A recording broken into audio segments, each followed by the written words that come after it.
বিশ্বরূপ যে সন্ন্যাস নেবেন সে কথা কাকে প্রথম তিনি জানিয়েছিলেন, কখন কিভাবে তিনি গৃহত্যাগ করেন?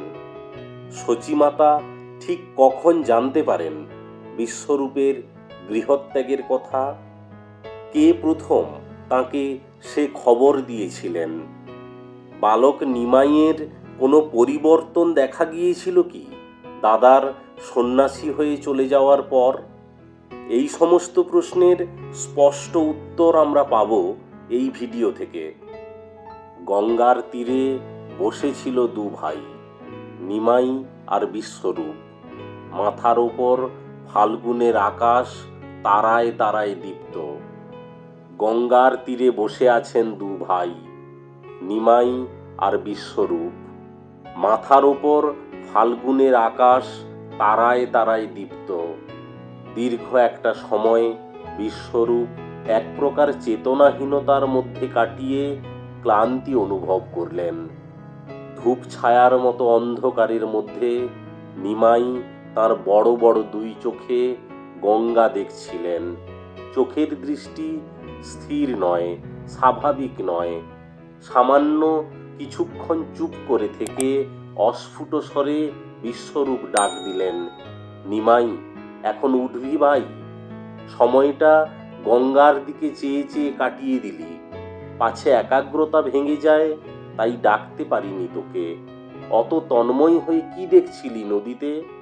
বিশ্বরূপের চোখে চোখ রেখে নিমাই বললেন, আমার দেখাটা কোনো ব্যাপার নয়। বিশ্বরূপ জিজ্ঞাসা করলেন, কোনো চিন্তা করছিলি? নিমাই উত্তর দিলেন, আমি কোনো চিন্তাই করিনি। চুপ করে বসে থাকতে আমার ভালো লাগে। বিশেষ করে গঙ্গার ধারে বসলে মাকে মনে পড়ে।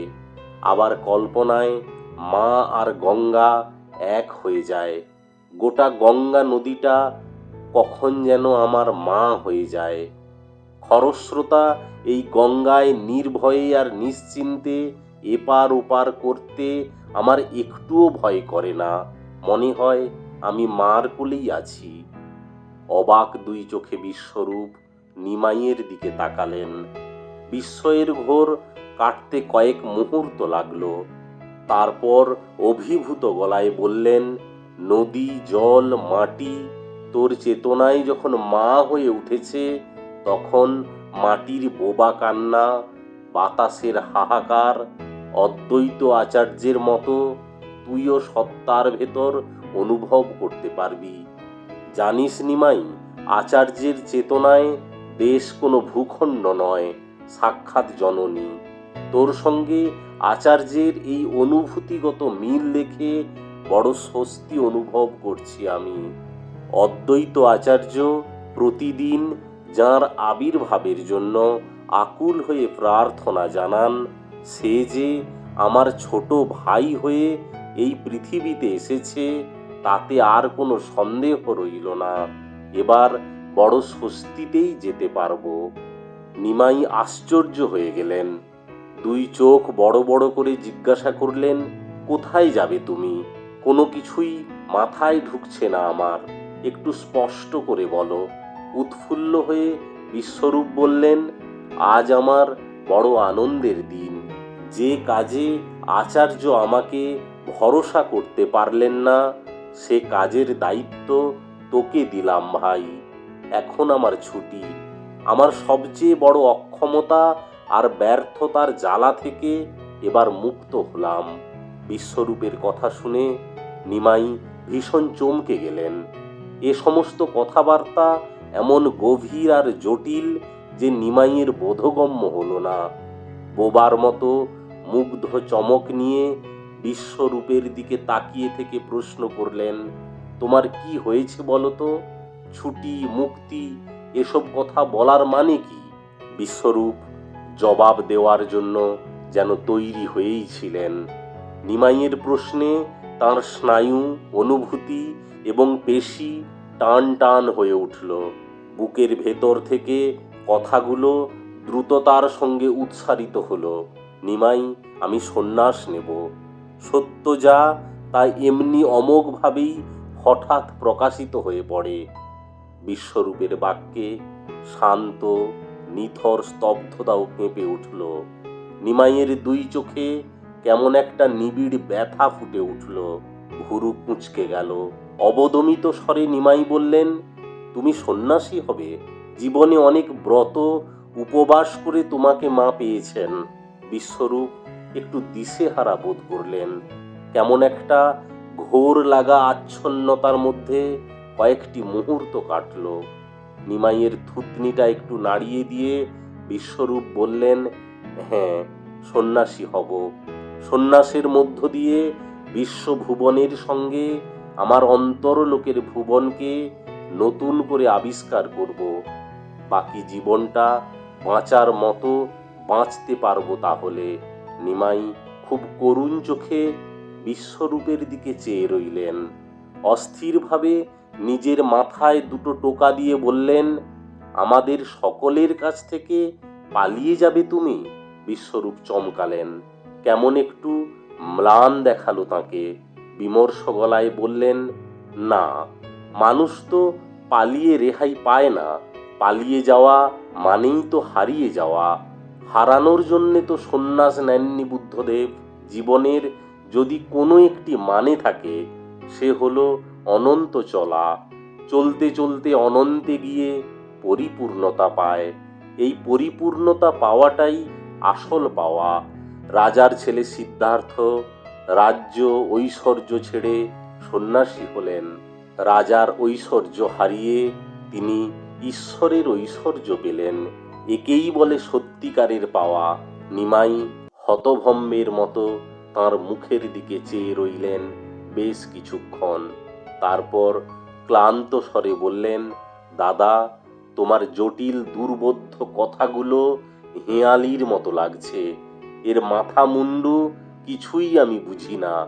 বেশ একটু আশাহত হলেন বিশ্বরূপ। কিছুক্ষণ চুপ করে রইলেন। তারপর একটা গভীর দীর্ঘশ্বাস ফেললেন। বললেন, এক গভীরতর সংকটের মধ্য দিয়ে আমরা চলেছি। সেন রাজাদের পতনের পর থেকে শুরু হয়েছে হিন্দুদের দুর্দিন। বাংলার শাসনকর্তা এখন হুসেন শাহ। হিন্দুর মন্দির ধ্বংস করতেই সুলতানের সুখ। হিন্দুর হিন্দুয়ানি নষ্ট করতে তাঁর আনন্দ। সুলতান চান এই সুজলা সুফলা বঙ্গদেশে শুধু তাঁর নয়, সমগ্র মুসলমানের একটা নিজস্ব বাসভূমি হোক। এজন্যে অচিরেই প্রয়োজন মুসলমান ধর্মাবলম্বী এক পৃথক মানব গোষ্ঠীর। জন্মহার বাড়িয়ে রাতারাতি করা সম্ভব নয়। তার জন্যে সময় চাই। তাই কাঁটা দিয়ে কাঁটা তোলার নীতি নিলেন তিনি। তাঁর চোখে পড়ল দুর্বল, দুস্থ, অসহায়, অভাবী মানবকুলের ওপর। সমাজে তারা অচ্যুত, পতিত, অবহেলিত, উপেক্ষিত। তাদের লোকবল, ধনবল কিছুই নেই। সমাজে তারা নামহীন, গোত্রহীন। কিন্তু উচ্চবর্ণের হিন্দুর ওপর তাদের ক্রোধ, ক্ষোভ পুঞ্জীভূত।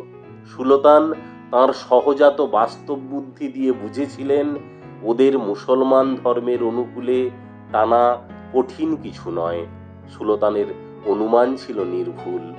এরা মুসলমান হয়ে প্রচণ্ড হিন্দু বিদ্বেষী হলো। সুলতান আত্মবিস্তারের পথের কাঁটা কাঁটা দিয়ে নির্মূল করার যে কূটকৌশল নিয়েছিলেন তা সফল হলো। সবচেয়ে আশ্চর্য এই যে নিরীহ, শান্তিপ্রিয়, ভীরু হিন্দুর দল এই ঘটনার নীরব দর্শক হয়ে থাকল। তাদের নীরবতা, ঔদাসীন্য এবং ভীরুতার জন্যই নিজ ভূমিতে পরবাসী হলো তারা। সুলতানের আগ্রাসী নীতি হিন্দুর উৎকণ্ঠা ও দুশ্চিন্তার কারণ হয়ে উঠেছে। তবু উচ্চবর্ণের হিন্দুরা নির্বিকার, আত্মসুখী এবং উদাসীন। নিদ্রিত হিন্দুর অন্তরে ঘুম ভাঙাতে অদ্বৈত আচার্য দিন রাত তাদের কর্ণকুহরে নাম কীর্তনের সুধারস ঢেলে দিচ্ছেন। কৃষ্ণের নাম উচ্চারণে সব ভয় দূর হয়। সাম্য, সৌভ্রাতৃত্ববোধ সৃষ্টি হয়। বৈষম্য দূর হয়। সকল বর্ণের মানুষকে এক করা সম্ভব হয়। কৃষ্ণের মতো সমদৃষ্টি সম্পন্ন জাতীয় নেতা কোথায়? মানব সেবা ছিল কৃষ্ণের পরম ধর্ম। সেবা ধর্মে দীক্ষিত হলে মানুষের শুভ বুদ্ধির উদয় হবে, তার ভেতর সমদর্শীর ভাব জাগবে, বিভেদ বিদ্বেষ ঘৃণার বদলে হৃদয়ে জাগবে প্রেম, প্রেমে মানুষ আপন হবে, ধর্মে সুন্দর হবে। তাই দিনরাত্রি এই কৃষ্ণের নাম গান করে অদ্বৈত আচার্য মানুষকে মাতিয়ে তুলতে চাইছেন, কিন্তু মানুষের হৃদয়কে নাড়া দেওয়ার সমস্ত চেষ্টা, উদ্যম, ত্যাগ, অধ্যবসায় তার ব্যর্থ হলো। হিন্দুরা যে তিমিরে ছিল সেই তিমিরেই পড়ে রইল। মানুষের অন্তর বাইরে নাড়া দিতে আমিও পারলাম কই। তাই এই সমাজ সংসারের মধ্যে বাস করার কোনো আকর্ষণ আমি আর পাই না। একদিন রাজপুত্র সিদ্ধার্থ বোধ হয় এরকম একটা হতাশা আর অভিমান নিয়ে রাজগৃহ ত্যাগ করেছিলেন। মায়ামুক্ত সন্ন্যাসী হয়েই তিনি মানুষকে চিরকাঙ্ক্ষিত মুক্তির সন্ধান দিয়েছিলেন। আচার্য নির্দেশিত পথে মানব মুক্তির পরম সত্যকে আমি অন্বেষণ করব। নির্লোভ সন্ন্যাসী ছাড়া সে পথের সন্ধান কেউ পায় না। তথাগতকেই আমি অনুসরণ করব। সন্ন্যাসী হলেই মানুষের সীমানায় নেমে আসা সহজ হয়। সন্ন্যাসীর কোনো অহং নেই, অভিমান নেই, রাগ নেই, বিদ্বেষ নেই। সকলের শুভ ও কল্যাণ কামনাই তাঁর ধর্ম। তাই দুঃখী, দুর্গত, আতুর, সুখী, ভোগী সমস্ত মানুষই সন্ন্যাসীর কাছে নিজেকে উন্মোচিত করে। সন্ন্যাসী পারে তার দুঃখ, কষ্ট ও বেদনার প্রতিকার করতে, তার শান্তি ও সুখের পথ দেখাতে। তাই সন্ন্যাসীর পক্ষেই সম্ভব সত্যের সন্ধান দেওয়া। সন্ন্যাসী হয়ে আমি সেই পথের সন্ধান করব। এতক্ষণ নিমাই মুগ্ধ হয়ে শুনছিলেন। চোখে এক গভীর বিষণ্ণতা নেমে এলো তাঁর। বিশ্বরূপের শেষ কথাটা শুনে তার বুকের ভেতরটা আরো একবার চমকে উঠল যেন। অগ্রজের আকুল করা কথার প্রত্যুত্তরে কি বলবেন কিছুই ভেবে পেলেন না। স্তব্ধ দুই চোখে তার অসহায় আরতি। বুকের ভেতরটা কেমন করছিল। বেশ কিছুক্ষণ স্তব্ধতার মধ্যে কাটল। তারপর খুব গম্ভীর গলায় নিমাই বললেন, সংসারে তোমার আমার জীবনের যাত্রাপথ অনেকগুলি ভাই বোনের মৃত্যু দিয়ে অভিষিক্ত। তার পরিণতি যদি এইভাবে শেষ হয় তাহলে বাবা মা খুব দুঃখ পাবেন, তাদের খুব কষ্ট হবে। বাবার নয়নমণি তুমি, তুমি গেলে বাবার প্রাণে ভীষণ লাগবে। সংসারে সকলে নিজেকে শুধু মানিয়ে নেয়। বাবা মার মুখ চেয়ে তুমিও না হয় একটু ত্যাগ স্বীকার করলে। বিশ্বরূপ হঠাৎ ভীষণ চমকে উঠলেন।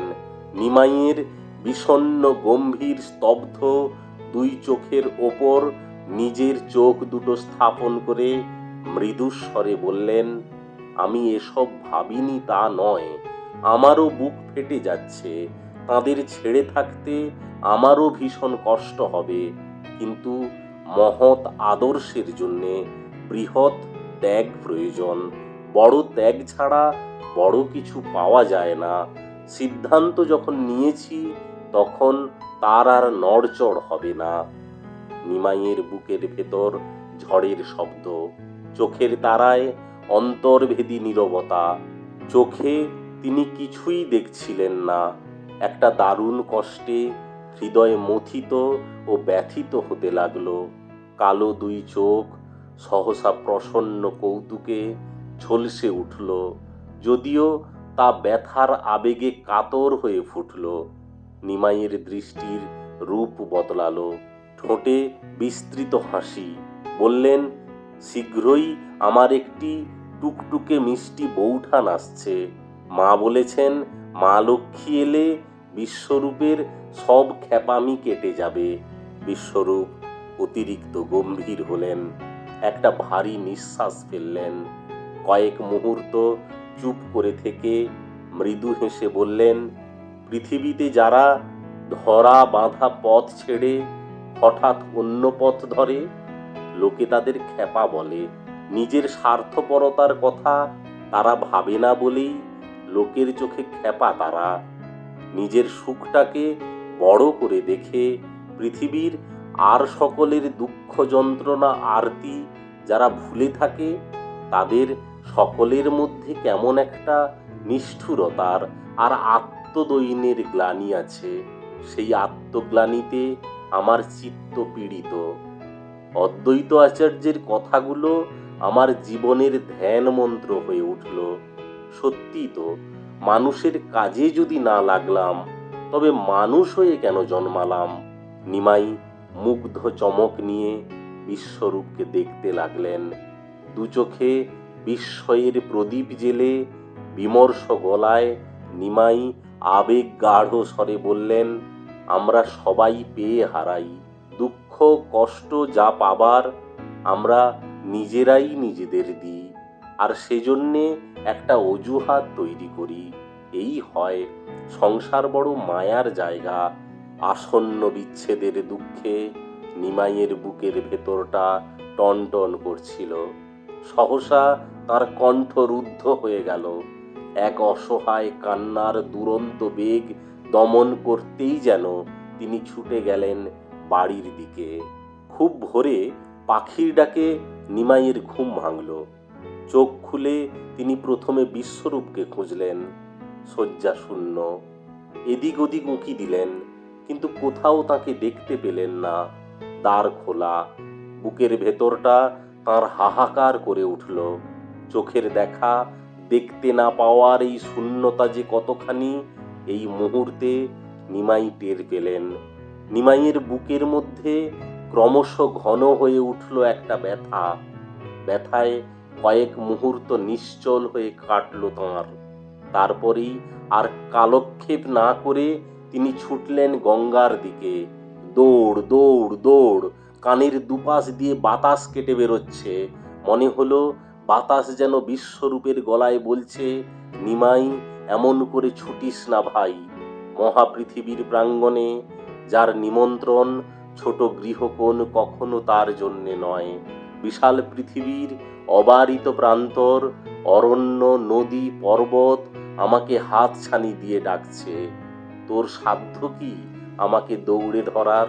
নিমাই ওই কাক ভরে গঙ্গার ঘাটে অদ্বৈত আচার্যকে ছাড়া আর কাউকে দেখলেন না। অদ্বৈত আচার্য প্রতিদিনের মতো আজও এক কোমর জলে দাঁড়িয়ে ঊর্ধ্ব মুখে আকাশের দিকে তাকিয়ে তদ্গত চিত্তে জলদ গম্ভীর স্বরে সূর্যস্তব পাঠ করছিলেন। প্রিয় শিষ্য বিশ্বরূপ আজ তাঁর সঙ্গী না হওয়ার জন্যে কোনো চিত্ত চাঞ্চল্য নেই। তিনি ধীর স্থির শান্ত নিরুদ্বিগ্ন। উন্মাদ বাতাস ছুটে এসে নিমাইয়ের চুলগুলো এলোমেলো করে দিল। নিমাইয়ের দিশেহারা ভাব। যে প্রত্যাশাটা গঙ্গার ঘাটের সীমায় আবদ্ধ ছিল, দমকা বাতাসে কি করে যেন তার সব আশাটুকু উড়িয়ে নিয়ে গেল। এক অসহায় কান্না তাঁর বুক ঠেলে উঠে এলো। চোখের পাতা গেল ভিজে। গঙ্গার ঘাটে কয়েক মুহূর্ত নিশ্চল হয়ে কাটল তাঁর। তারপরেই তিনি আবার দৌড়তে লাগলেন। কাঁপা গলায় প্রাণপণে দাদা দাদা বলে চিৎকার করে ডাকলেন। তাঁর সেই আকুল করা ডাকে বাতাস উতলা হলো, নদী চঞ্চল হলো। প্রতিধ্বনি যেন নিমাইয়ের সঙ্গে কণ্ঠ মিলিয়ে বহু দূর থেকে পুনর্বার উচ্চারিত হলো। নিমাই কত পথ, কত গ্রাম, কত প্রান্তর পার হয়ে গেলেন, তবু বিশ্বরূপের দেখা পেলেন না।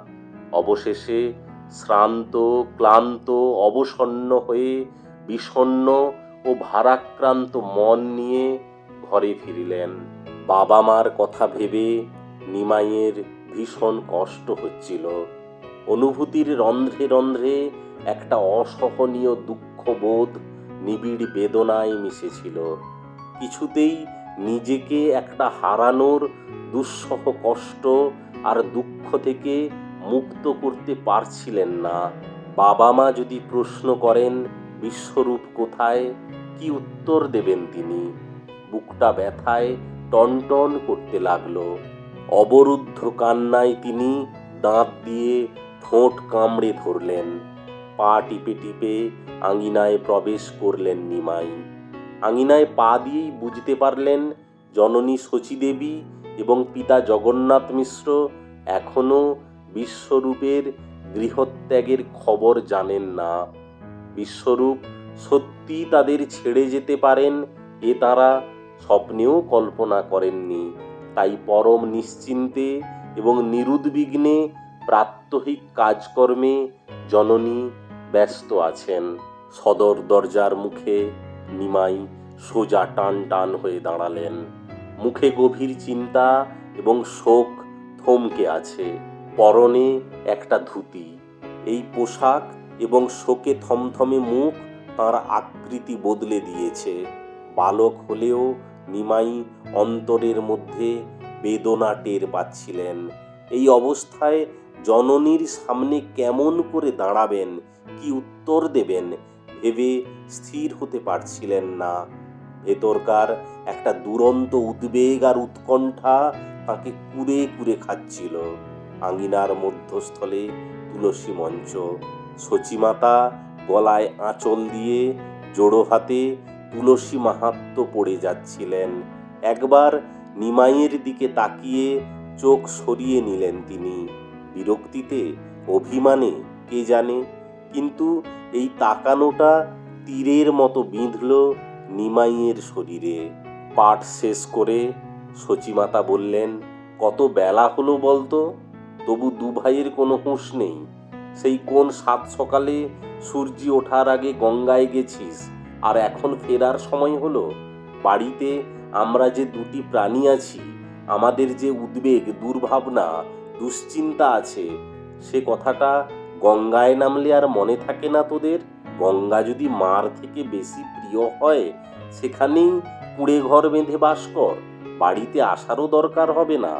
গঙ্গায় সাঁতার দেওয়ার অনেক সময় পাবি। কিছুক্ষণ চুপ করে থেকে বললেন, বিশ্বরূপ কোথায়? তার কি বাড়ি ফেরার সময় হয়নি? নিমাইয়ের বুকের ভেতর একটা বাঁধ ভেঙে যাচ্ছিল। ব্যথা করছিল বুক। বুকের ভেতরে জমা করা কান্নাটা শ্বাস বায়ুর সঙ্গে সহসা বেরিয়ে এলো। মা, বিপুল পৃথিবীর আরও নানা শব্দের সঙ্গে মিশে গেল তার কণ্ঠস্বর। কিন্তু তার আর্তস্বর সব কিছু ছাপিয়ে ঝংকারে বাজল শচীমাতার বুকে।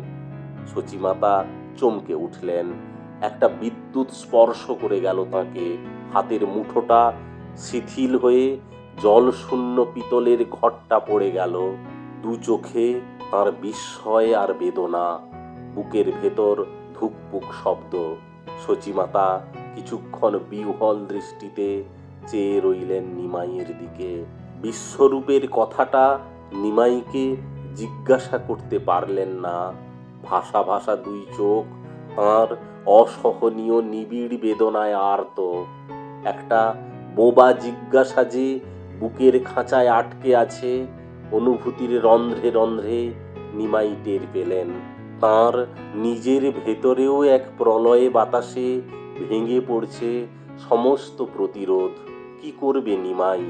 তাঁর ভেতরকার বুদ্ধিমান, বিবেচক, মাতৃভক্ত বালক মনটি হঠাৎ এক যুক্তিশীল আচরণ করল। নিমাই বললেন, মা, দাদা আমাদের মতন সাধারণ মানুষ নয়।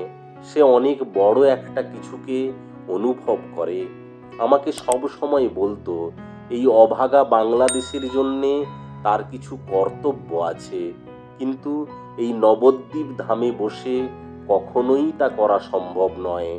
তাই বৃহৎ এক ভারতভূমি দেখার জন্যে তোমাদের কাউকে না বলে চলে গেল। অনুমতিতে যদি বাধা হয়, তাই অনুমতি নিল না।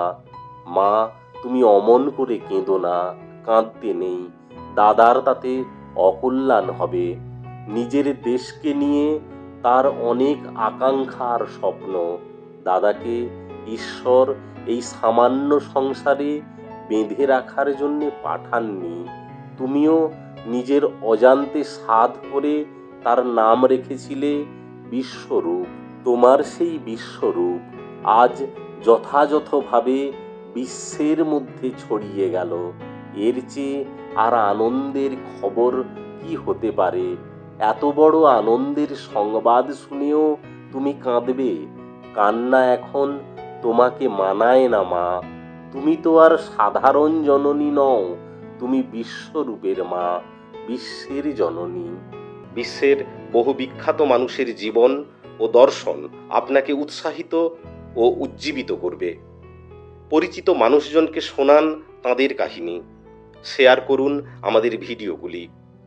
মহৎ জীবনের মশালের আগুন থেকে নিজের জীবনের প্রদীপটুকু জ্বালিয়ে নিতে ভুল করবেন না। এখনই সাবস্ক্রাইব করুন মোর এয়ার মোর লাইট চ্যানেলটিকে। আরও বাতাস, আরও আলোতে ভরে উঠুক সবার জীবন।